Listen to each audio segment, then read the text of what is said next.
செய்கிறதுக்கு நீங்கள் என்னென்னலாம் போடணுன்னா கொஞ்சோண்டு மஷ்ரூம் எடுத்துக்கோங்க, அப்புறம் கேபேஜ், இஞ்சி பூண்டு பேஸ்ட், அப்புறம் மைதா, அப்புறம் கார்ன்ஃப்ளவர், மைதா, சில்லி பவுடர், கரம் மசாலா எல்லாத்தையும் போட்டு மிக்ஸ் பண்ணிக்கோங்க.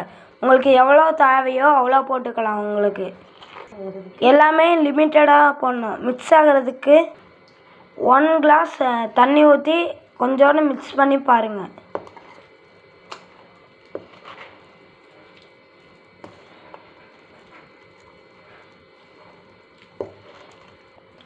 அப்புறம் கொஞ்சோண்டு சால்ட் போட்டுக்கோங்க.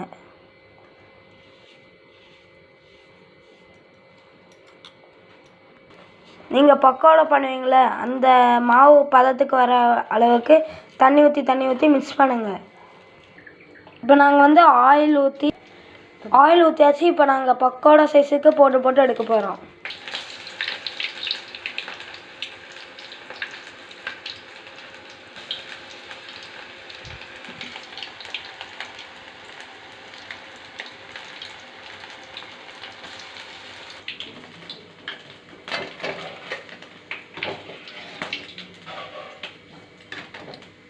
அப்புறம் நீங்கள் பண்ண இந்த பக்கோடாஸ் எல்லாத்தையும் நல்லா கையால் நல்லா பிச்சு பீஸாக போட்டுக்கோங்க. அப்புறம் இன்னொரு வடைச்சட்டி எடுத்து அதில் கொஞ்சோண்டு ஆயில் ஊற்றுங்க. அப்புறம் நறுக்கின வெங்காயத்தை அதில் கொஞ்சோண்டு போட்டுக்கோங்க. 1 வெங்காயம்.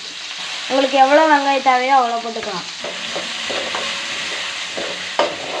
அரைச்ச தக்காளி 2 தக்காளி அரைச்சதை ஊற்றிக்கோங்க உள்ள.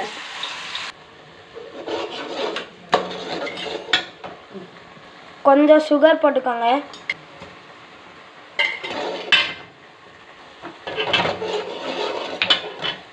கொஞ்சமாக சால்ட் போட்டுக்கோங்க.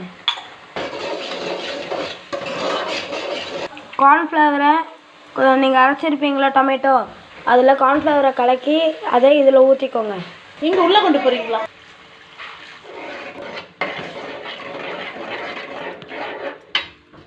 இப்போது நாம் பிச்சு வச்ச பக்கோடாஸ் எல்லாத்தையும் இதில் போட்டுக்கோங்க. போட்டு நல்லா மிக்ஸ் பண்ணிக்கோங்க. இதுதான் மஷ்ரூம். உங்களுக்கு இன்னும் கொஞ்சம் கெட்டியாக வேணும்னா கொஞ்சோண்டு டொமேட்டோ சாஸ் சேர்த்துக்கோங்க. இப்போ ஃபைனல் டச்சாக உங்களோட மஷ்ரூம் இப்போ ரெடி ஆயிடுச்சு.